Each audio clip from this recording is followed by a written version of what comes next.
Hi and welcome back to the channel. In today's video, I'm going to show you how to make a gelatinous cube as well as an ice prison. Want to see how all this is done? Then stay tuned and check it out.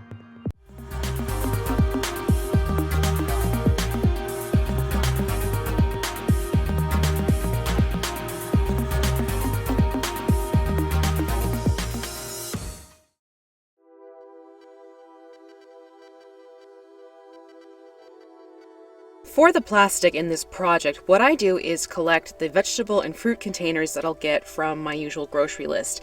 You can also use things like miniature blister packs as well. What you're looking to do with these packets is basically to find those nice flat surfaces and cut them out so that you have these flat pieces to work with.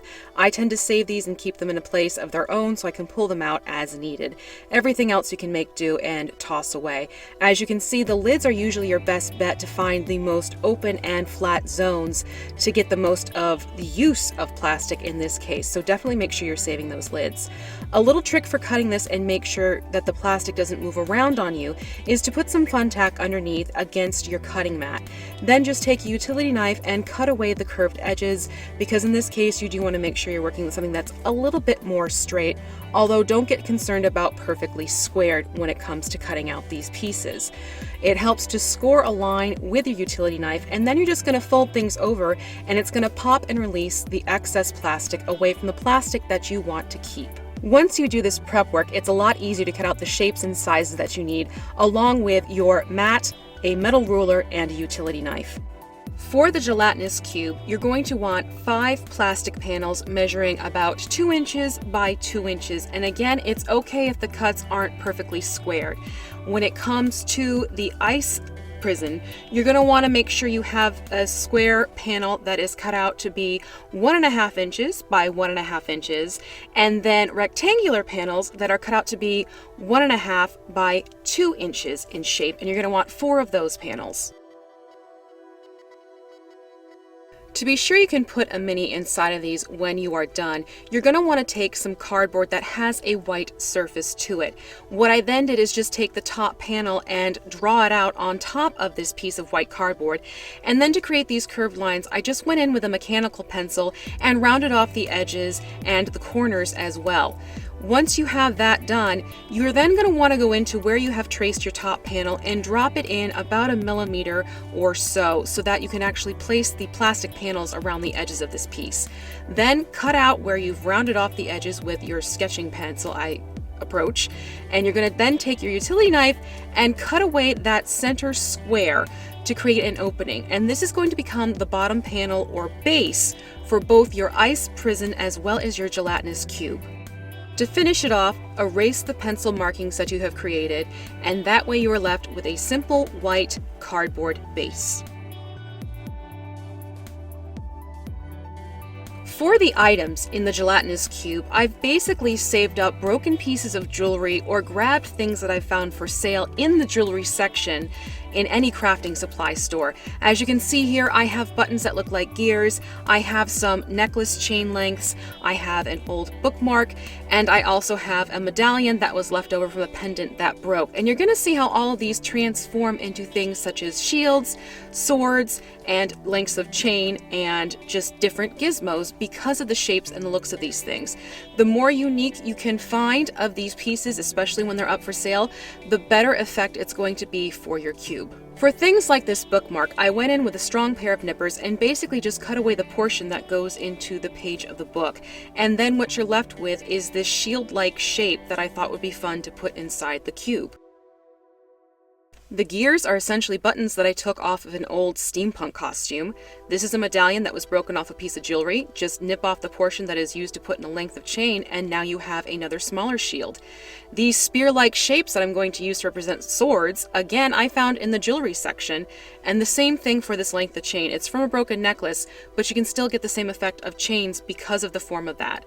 What you're going to do now is take your clear piece of plastic as well as the item that you want to put on, and there are 2 approaches. The first is to put the hot glue on first, and then put your item into that bit of hot glue.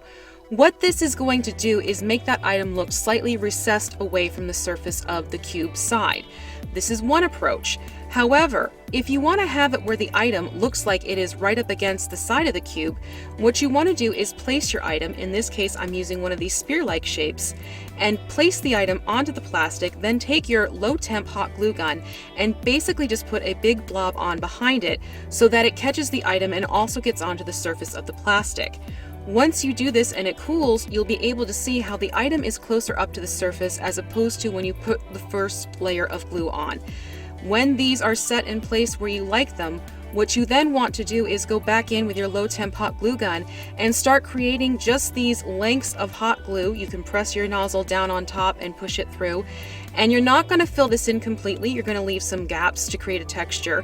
But essentially you are going to cover this panel with lengths and wiggles and squiggles of your hot glue to create this really cool textured effect. Now the nice thing is because you've put this on the inside portion of the panel, when you flip it over, everything that is smooth on the outside still has the look of the texture without having the actual texture on the outside. Now that you have the first panel done, you're going to do the same thing to the other 4 panels before you begin to assemble it. In this case, the cardboard panel is a prop, so it's easier to see what's done here. You're first going to put a line of glue on the edge of your top panel. Then taking one of your side panels, you are going to attach it where you have just put that hot glue, trying to get it to meet up as best as you possibly can, edge to edge, to create a corner. Now again, because of the nature of a gelatinous cube and the ice prison, it's okay if things aren't perfectly square. Once you get everything onto your top panel, you're then going to attach the side panels to each other. Similar concept.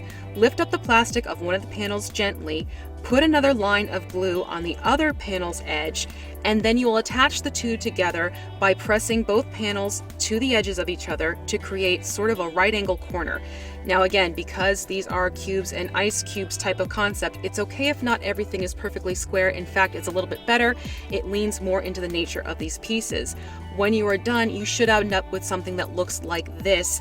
And then you're going to take your hot glue gun again, and you're going to add layers of hot glue around the edges over the top and the sides of this. So I first started off taking the hot glue gun and running lines of hot glue around the top. This is going to start giving it some texture and some interest to its overall shape. Then you're going to attach your cube to its base. And to do this, very similar approach, take your hot glue, line it around the opening of the inside edge, and then you're going to place your cube on top of its base, just as so. Once that's done, you can then start putting the texture details along the corners and the edges of your cubes. So as you can see here, I take that hot glue and I run it from the top edge and I bring it down the side of the edge. I also do a little bit of a curvature where that right angle corner is at the top, just to soften the edges a little bit. You can build this up as much or as little as you want to, and this is the same approach you're going to do both for the gelatinous cube as well as for the ice prison. Things will diverge a little bit in the builds in just a minute, but for now, make sure you do this to both of your pieces. As you can see by adding this hot glue, it's rounded and softened the corners and edges of these cubes, and it's also given it that jelly-like look that you'll see in the gelatinous cube. Now, when it comes to both of them, you're also going to want to edge off the bottom now, doing a similar approach that you did to the top. In the case of the gelatinous cube, you're going to put the hot glue everywhere though, including on the base. However, it's going to be a different touch for the cube prison. Because I want this ice prison to go with the rest of my ice terrain and scatter that I've already created, I went back to these small icicle miniatures that I have.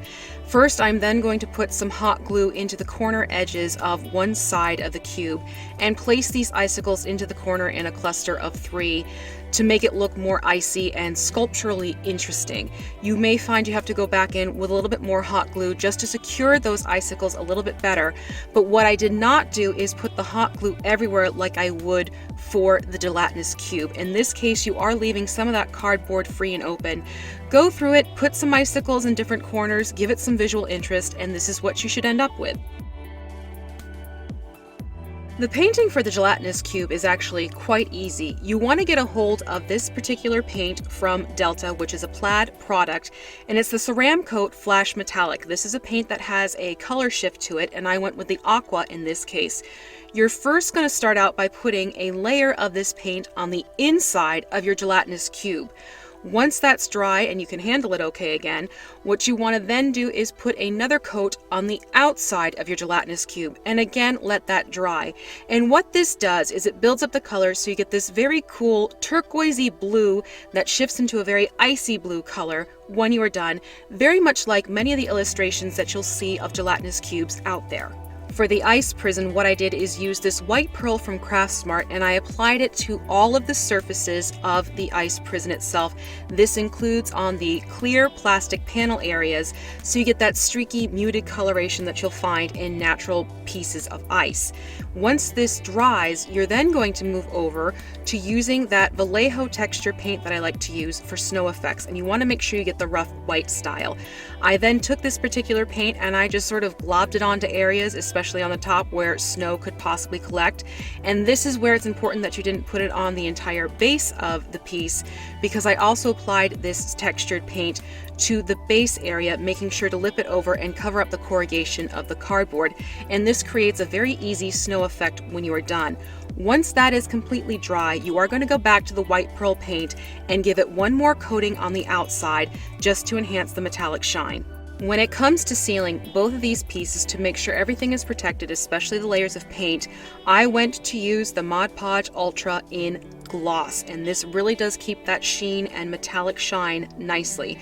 Spray this on, give it a good layer, let it dry completely, and your piece will still stay shiny, but it is now protected and sealed. And here we have our final look for the gelatinous cube as well as for the ice prison. It's a very similar building concept. The differences jump in with the final touches that you're going to add to each of these individual pieces. Both are really great pieces to add to your collection though, because of the playability each possesses. You can make sure your minis can fit inside. You can turn it into something in your campaign if you so choose. Hopefully this is something that's come in handy for you. If you have any questions, please feel free to comment down below, or you can email me at thecraftingmuse.email@gmail.com and I'll do my best to answer them for you. If you've enjoyed this video, please be sure to hit that like button, and while you're here, you are more than welcome to subscribe. Thank you so much for watching today, and I look forward to sharing more with you soon.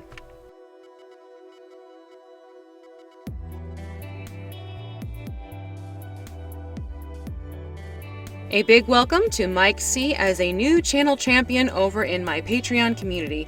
If you are interested in joining that community, please be sure to check the link in the description below.